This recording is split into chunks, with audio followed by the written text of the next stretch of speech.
episode with sending our gratitude and appreciation to our presenting sponsors. You see our logos right here of you on the screen. We always like to say that these organizations are here, love great work that you do. They're in your corner.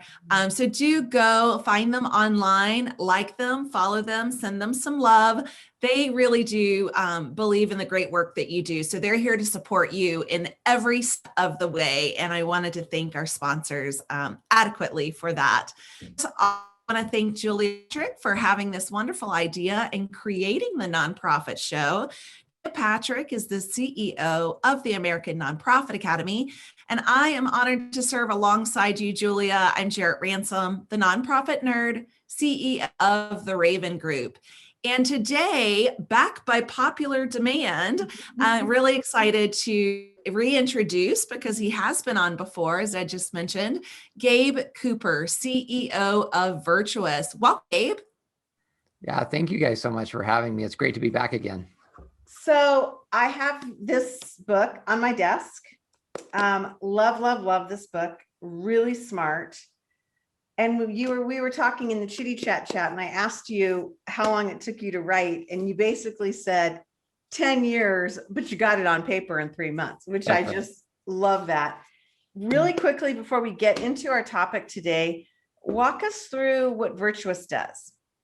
Yeah, so Virtuous is a responsive fundraising platform. So we build technology that helps nonprofits build more personal relationships with donors. So what that means functionally is we have a CRM, but then we have a whole marketing platform and what we call donor signals that help you get to know donors better.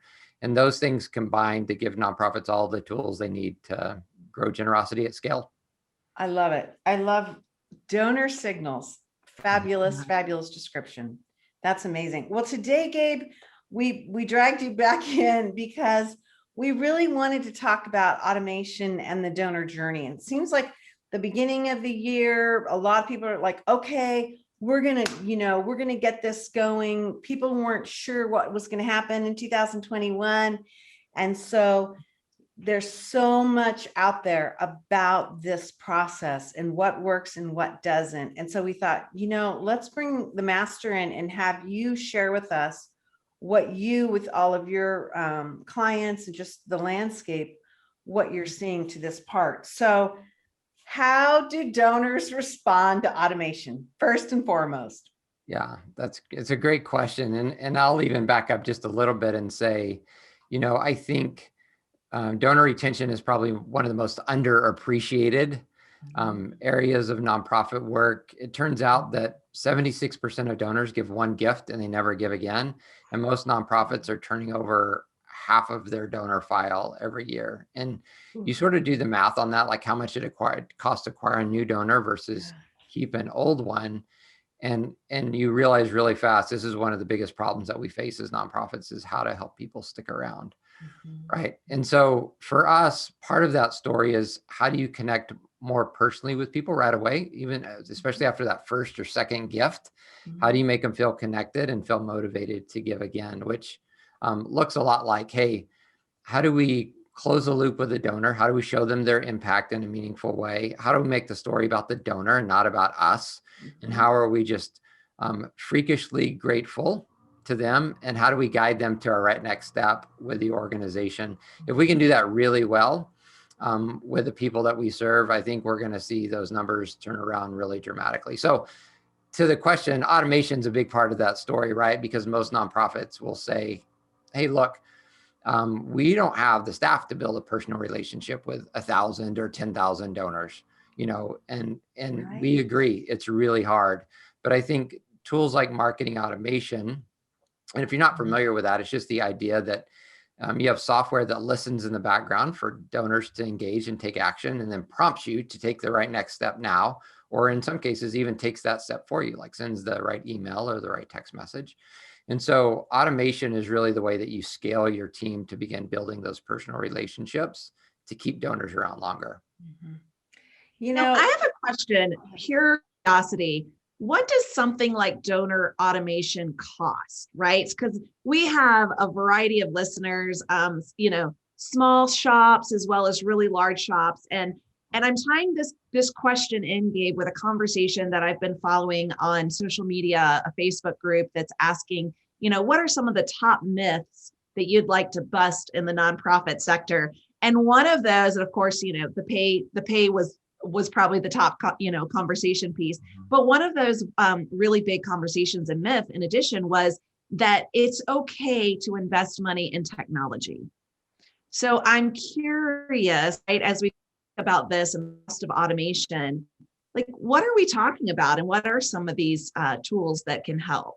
Yeah. So, I mean, well, first of all, I guess Virtuous was built for this. And so really it's at the heart of everything we do is this idea.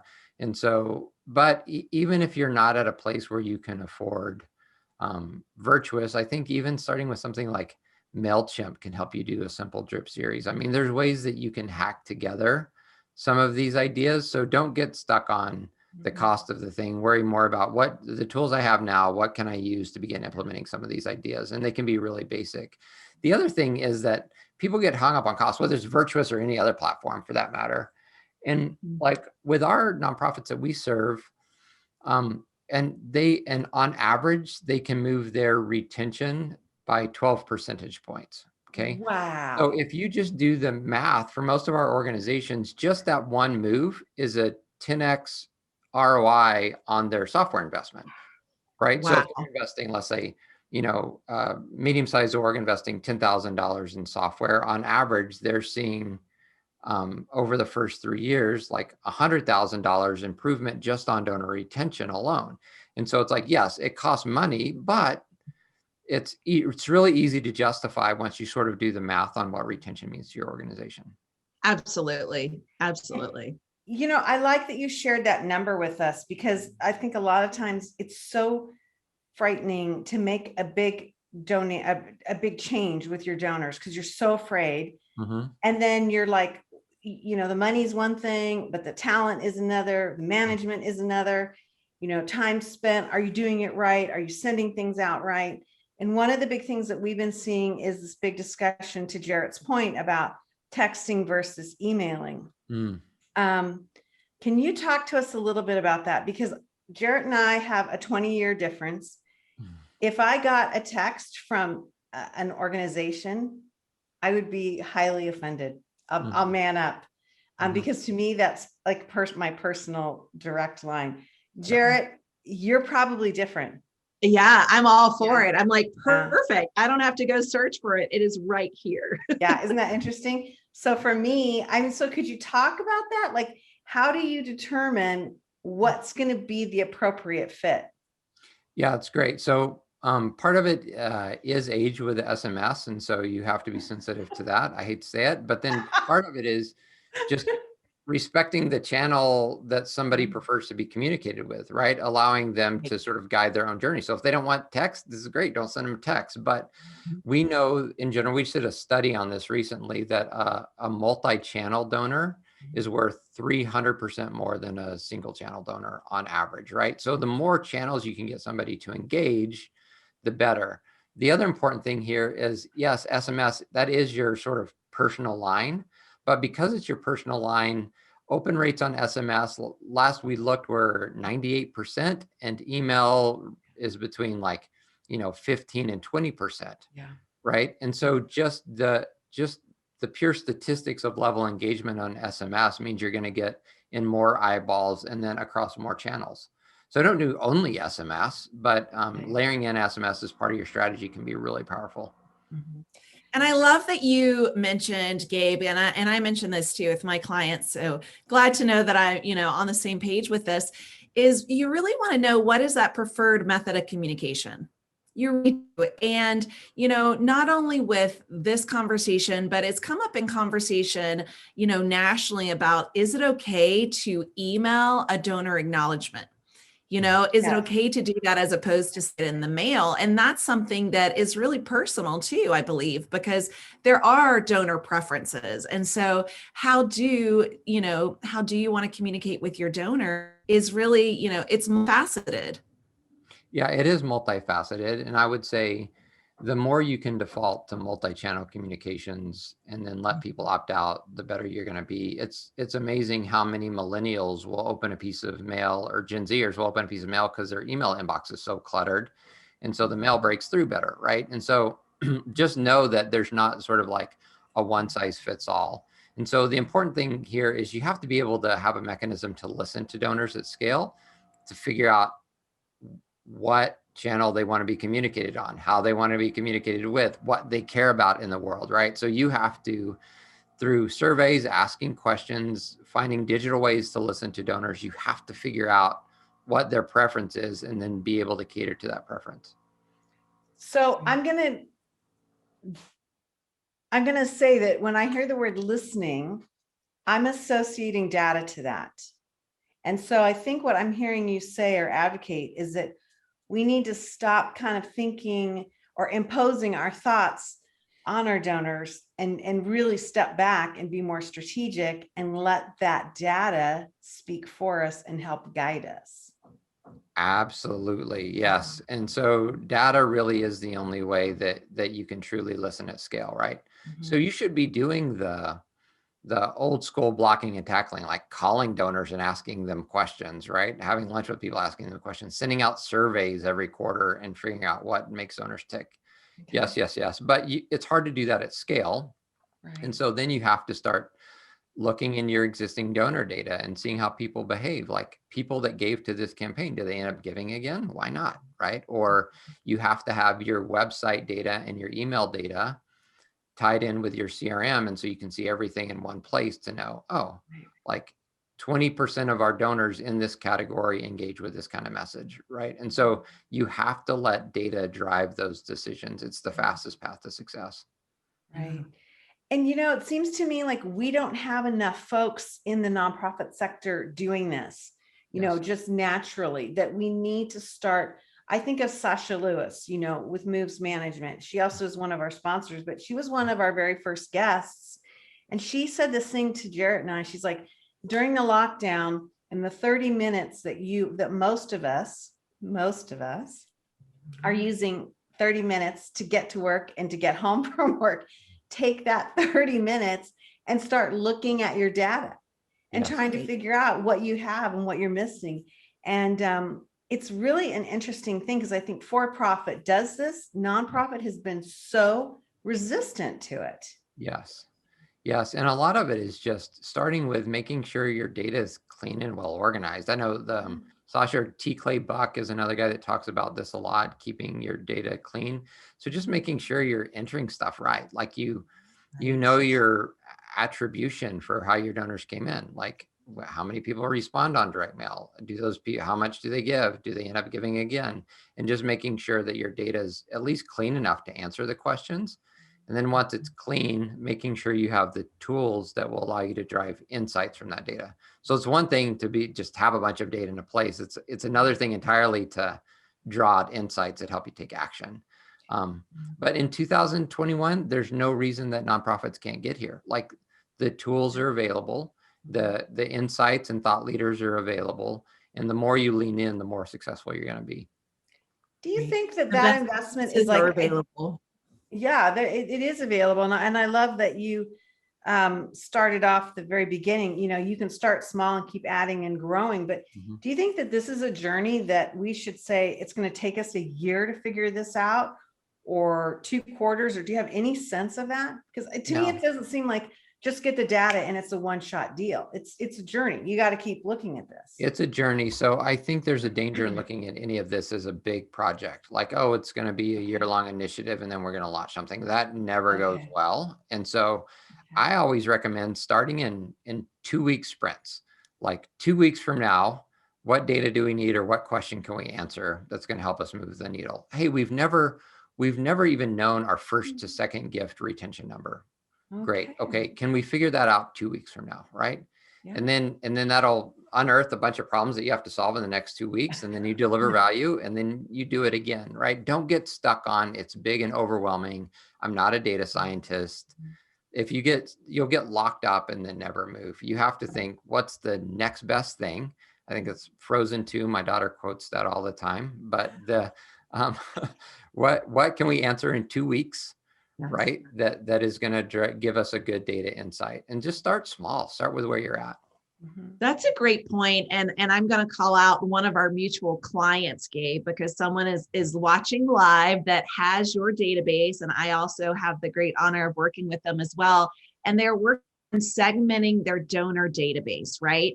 And they gave me this long list of segmentation ideas. And I was like, yes, this is wonderful. Great place to start. And remember, it's not an overnight solution. It's a process. So I love that 2 week, idea that, okay, what is it that we want to work on and have in 2 weeks? So you had mentioned in this process, let's talk, and if we can, I know that was a topic for today. Let's talk about that first and second gift donor retention rate and how do we track that? How do we automate that? And then another big that I know we want to talk about is automation can be customized. How does all of that kind of roll into this, this topic? Yeah. So especially around first to second gift retention, I really do think that's our biggest problem. Like I said, 76% of the time, somebody's going to give a first gift and never give again. That's such a massive missed opportunity. One of the easiest ways to solve for this, just super practical, is a great new donor welcome series on multiple channels. So after they give their first gift, don't let them get a letter in the mail 60 days later. Like, that is the wrong thing to do. You lose all momentum and they no longer feel engaged. And so using automation, you can automate a new donor welcome series. So I know on day 1, they should get an email. Day 2, they get a text. Day 5, they get a phone call. Then they get another email. None of these are asking for another gift, by the way. They're just thanking them. Here's your impact. Here's the difference. Here's something you can download to learn more about the cause, right? And they get a postcard on day 20 in the mailbox. And so it's multiple touch points, expressing gratitude, showing them their impact, and making them feel like they're shoulder to shoulder with you in the cause. If you can have those, we'll call it 5 to 7 touch points in the first 30 days, you're going to see magic in that retention number. You're going to see a huge amount of those people not churn out. They're going to give again and give gratefully, and potentially even become recurring donors. And so that really is that, starting with that new donor welcome series automated so you can get responsive real-time communication, is huge. Mhm. Wow. So 5 to 7 touches within the first 30 days. Oh, for sure. You look at the people that are doing this, like maybe a Team Rubicon or Buckner International, or there's several others, and they'll do way more than that, right? I mean, you're every other day you're getting something. But the thing is, it's like, I always joke about the Nordstrom emails I get. Like, they'll email me every day, right? Yeah. And I never get sick of it because it's always personalized and I love their stuff, right? If you ask somebody for money 20 times in 30 days, they're going to hate you, right? But if you're making it all about them, then their heart is going to be more and more wrapped around your cause. So when that second ask comes, the likelihood of them responding is really high. So this kind of goes to the next thing that I want to have you talk about, and that is, making that process personal, because I think a lot of times people fear that as their donor bases grow, they can't, as you started off, the show, they don't know everybody, they haven't met everybody, they really will not be able to manage that portfolio. How do we make this personal? Yeah. So I think my joke, I probably said this before on the show, but like, Amazon knows everything about me and they're able to deliver a personalized experience. They don't have a full-time employee that's following me around everywhere, curating that. They're using data and technology to create a personal experience. So, technology doesn't equal impersonal, right? Most of my most personal experiences I have are driven by data.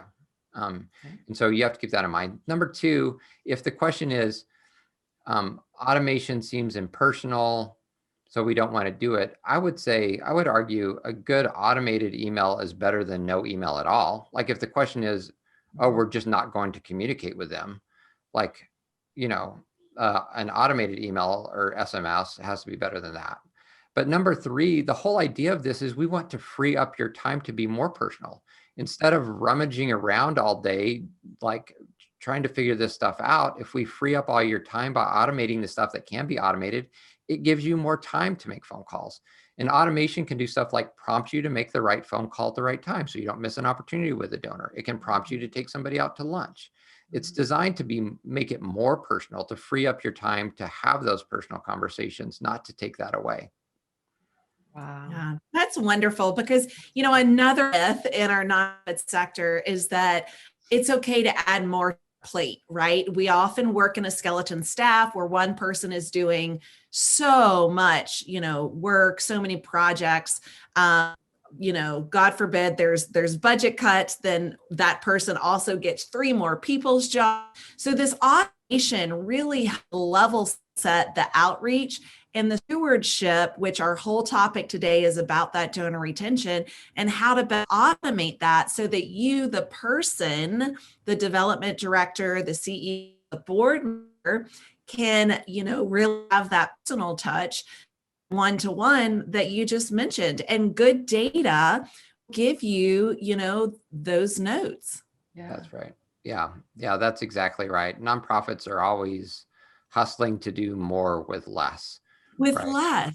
Yeah, it's like a badge of honor, which goes back to, I want you to invest in technology. I want you to invest in the tools that will literally evolve the way that you communicate with your supporters so that you can keep them. I don't know what it is, what the average, and I hope I'm not backing you in a corner, but any statistic you said will blow our minds. It comes to the cost of a donor, and also when it costs, the cost of retaining a new donor, through the process, constantly being on that hamster wheel. What are some of that, brass tacks dollars that we're talking about? Yeah, totally depends on the organization and their gift size, all of that kind of stuff. But a typical, from what we see is, let's say it costs $75 to acquire a new. It's going to Okay. cost, less than 20 to keep them, right? They're already Right. on your file. You don't have to reacquire that name. And especially if you're using automation, now it takes all the work out of it, right? And so now you can do those 2, 3, 4-step follow-ups at almost zero cost. SMS and email are cheap. You can get a postcard in the mail for 90 cents if it's automated for you. It's like, those are very low cost if you can move the needle on retention. So the math is a no-brainer. Like, I tell organizations, if you do a great job with retention, like loving on your donors and at the same time making you advocates for your cause, number one, you create predictable, sustainable revenue that's not going away. But number two, now you have an army of people that won't shut up about your cause to your friends. So you see acquisitions start going up too, right? You're actually killing 2 birds with 1 stone when you do this well. I love that you phrased it that way. And I don't know if I had tied those two together as brilliantly as you had just did, because that's absolutely true. You need to understand the web that's being created that will then bring in more people. And along those lines, and we don't have much time left, but I do want to ask you the question that we get a lot. What is the appropriate frequency of pushes? I mean, and I'm going to maybe use the word touches. You said 5 to 7 in that, as a welcome piece in that first 30 days. Then as we move forward, what does that start to look like? Is there some sort of approach? Yeah, I mean, and we get this question all the time. This is one of the most popular questions. I think if you're starting here, it may be the wrong question. The question should be, how valuable is the stuff that you're delivering to your donors, right? If you're delivering value, you can literally communicate every day. It's totally fine because they're loving what you're sending, and you're not demanding something from them and treating them like an ATM machine. You're delivering value. So they're happy to get your emails every day or whatever it is, right? So I think the number goes up. Like if you only ever ask, then once a month, right? If you're focused on delivering value and being grateful, I mean, I know nonprofits that are 4 times a week across multiple channels and their donors are asking for more, right? So it's really, the question is, how am I delivering value? Are my donors actually engaging with what I'm sending?